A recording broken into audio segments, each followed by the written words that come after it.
to the Meeple Marathon. Today we are taking a look at Beacon Patrol from Pandasaurus Games. You will be surprised how hard that is to say. Anyways, this is a cooperative tile-laying game. Very similar to Carcassonne. It gives off a lot of Carcassonne vibes, but it's one that you can play solo or up to 4 players. Very simple, very straightforward, very compact. So let's take a look at the exactly what's in the box, and then we'll go over how to play this game. So we have our Pandasaurus catalog here. Very quick rule book. We have a pretty good thick set of tiles. All right, and then we have 4 ships. That's really about it. These are some reference cards for you, and you can see we're looking at everything now in the box. Let's see how it all stores back away real quick. Here's the game all stored back away. You can see that there's plenty of room for the rule book on top. There's actually more room here than there needs to be. The box is a little taller, thicker, whatever you want to call it. So more than likely, unless you keep this stored flat, like so, these tiles are just going to shift around. They do fit in here nicely, and they're a little tight in there, but not so tight that you can't get them out. But they're not going to fit up here. These are for your movement tokens and your little boat meeples. And then I just put those flat right there, and there you go. So again, very simple reboxing here. Let's talk about how you play this game. So just like that, we are set up for a game of Beacon Patrol. The one tile that needs to be starting out on the board is the main beacon hub tile here. It's got the big anchor on the back, which is very different than the rest of them, which have the radar on the back. So the objective of this game is to identify or explore the most amount of tiles. And an explored tile is one that is going to have a complete set of other tiles on all its orthogonal points. So it doesn't matter about corners, but this would be an explored tile. None of the rest of these are explored. So before we go any further, however, these tiles that I just used it as an example are a little mini expansion that comes with the game, or a module that you can use or unuse. They recommend not putting these in the game at first. So there's ones with these dock symbols and ones with the windmill symbols. So we're just going to set these off to the side. It's pretty straightforward in the rule book how you incorporate those. So we're going to start here for a solo game. We get to start with 3 tiles and 3 movement points. This is going to allow us to move our ship around to position ourselves onto a tile that we can actually then play on. Usually in a multiplayer game, you have to either use all of your tiles, or if you aren't able to place them, they get discarded at the end of your turn. So when this stack runs out over here, that's the end of the game, and you count up your points. So any tiles that you're discarding is just one less tile that you can use to surround another tile and explore it. So ideally you want to use all of them, but it's not going to happen throughout the game. However, in the solo mode, I will be able to keep 1 on hand after or at the end of my turn, and then only draw up 2 instead of 3. So a few placement rules to consider here. One is that any location that has a lighthouse, which includes our little Beacon Patrol headquarters here, that is fully explored, counts as 3 points.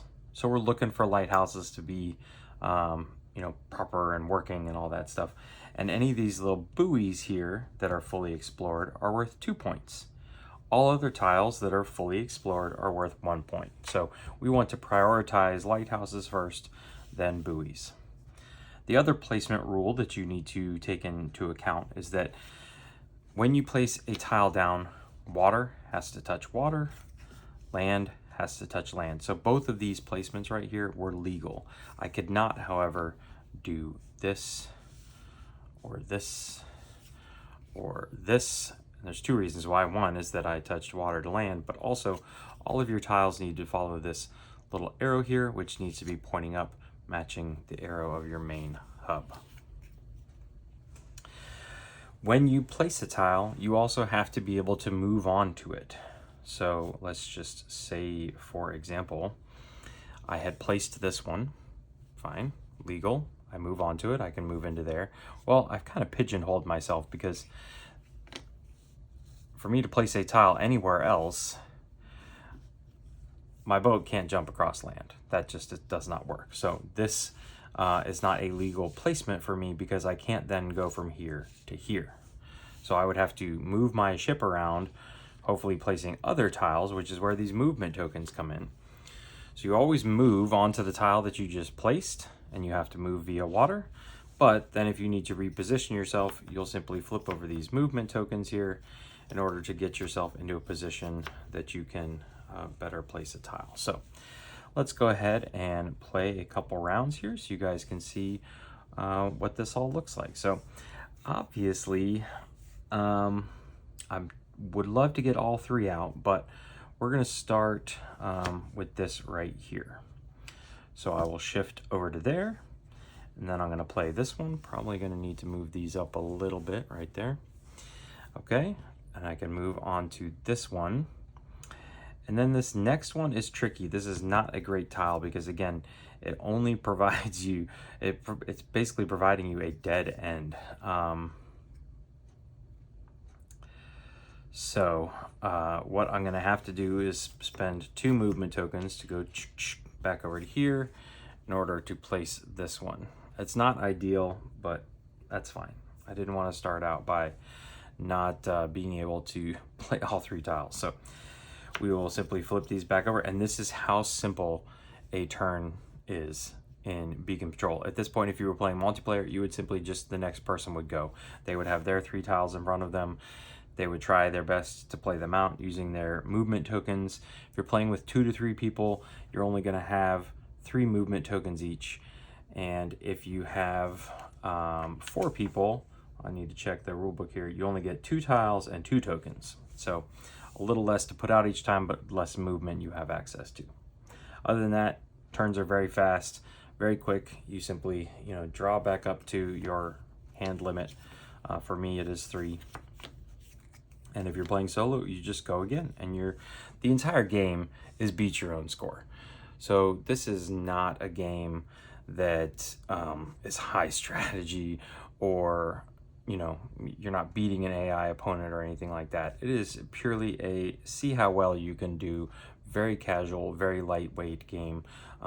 Says 8+ on the box, and I bet many 6-year-olds could play this. It says 30 minutes on the box. That's probably pretty accurate, maybe 20 minutes, depending on how quickly people get the tiles out. So let's continue on with our decision here. So in order to play off of this island here, I'm going to need to move around. So I'm going to play this one here and go boop.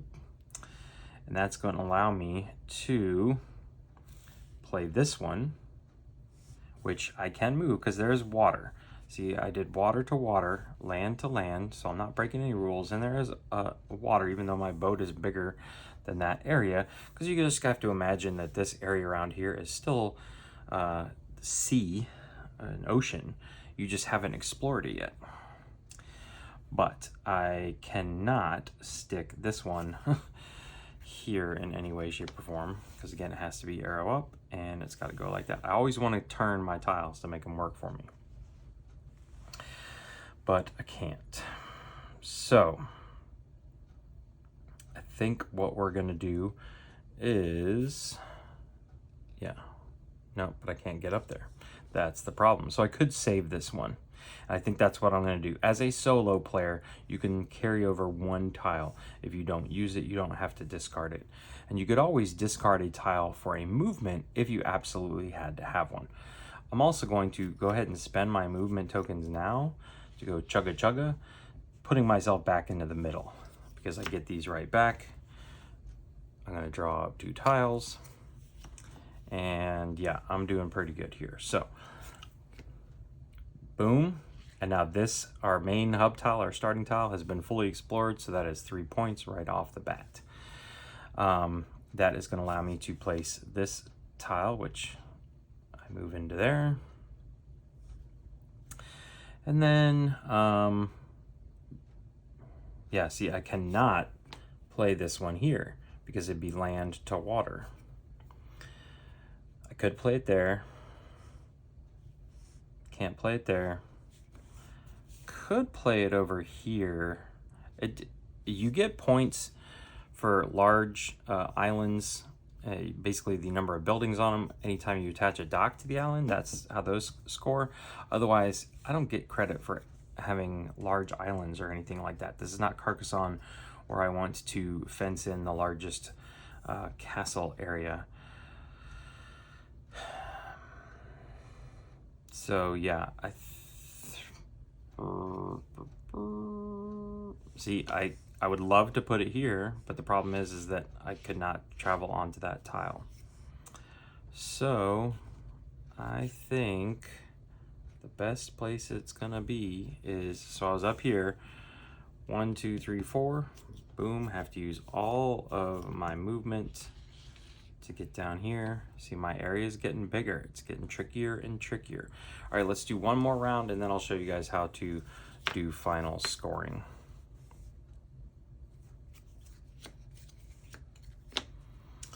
Alrighty. I should have moved on to that one there. Oh man, I've created a mess right here. Haven't I?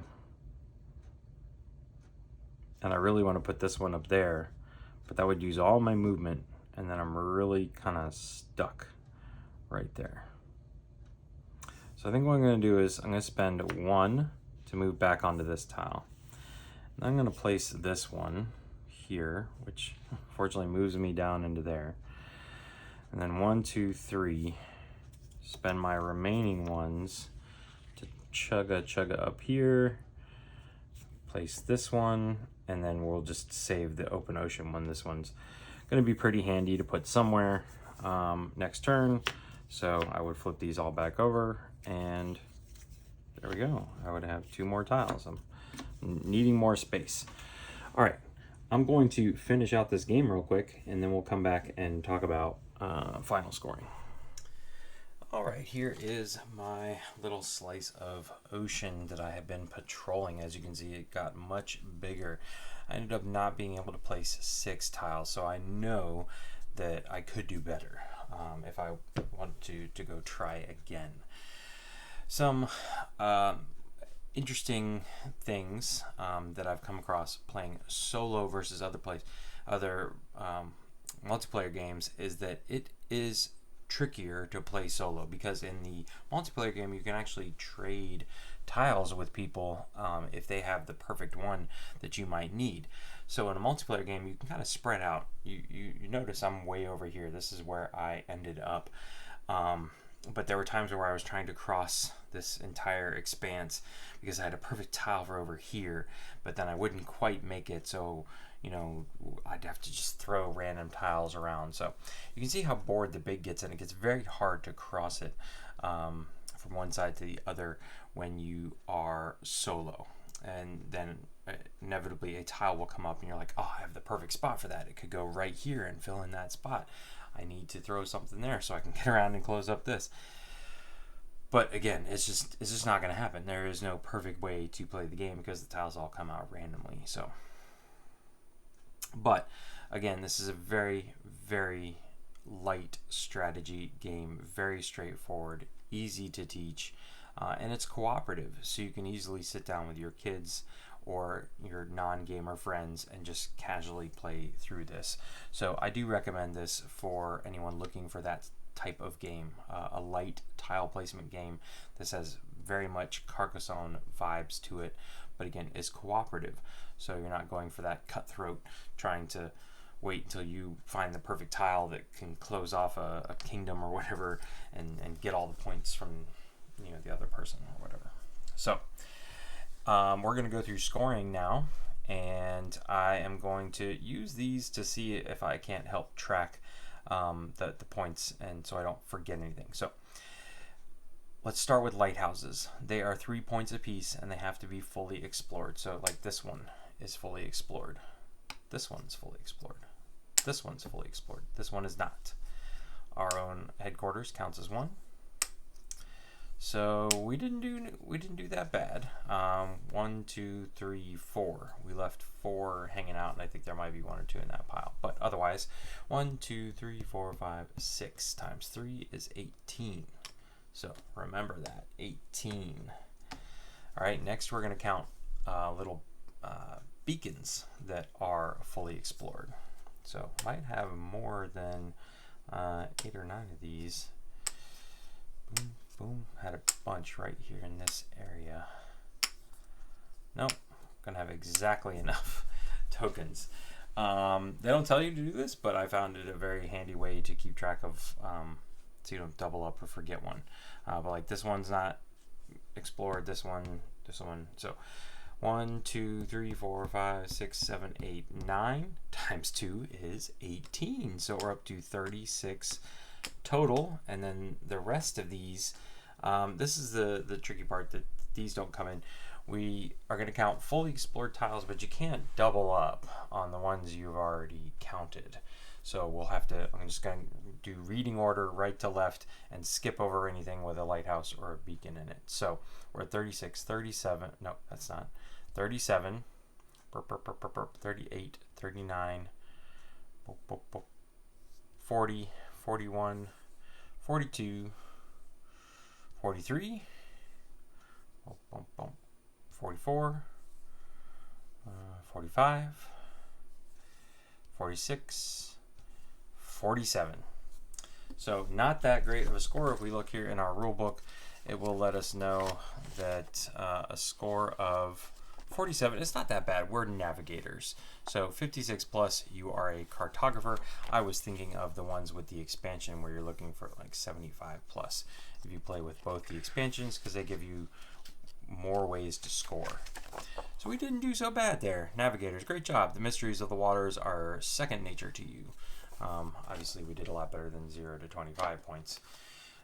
So there you have it, ladies and gentlemen. Again, this was Beacon Patrol by Pandasaurus Games. Very moderately small, super lightweight, a teach in 5 minutes style game that is just tiling, having to match up the edges. So land has to touch land, water has to touch water, and then you have to be able to move onto it. So your boat can't like be here and then place a tile here and cross via the island. And again, it's cooperative. So once you understand, you can easily help people. I guess technically this could be an alpha gamer problem, because they would just tell you where to place them. But I don't see anybody who's an alpha gamer really wanting to play this, because it is a very lightweight strategy. Anyways, if you're looking for something to replace Carcassonne, or if you love Carcassonne and are wanting something in that same vein, check out this cooperative tile placement game from Pandasaurus Games. If you have any questions, please feel free to let me know in the comment section below. Otherwise, thanks for watching. Have a great day.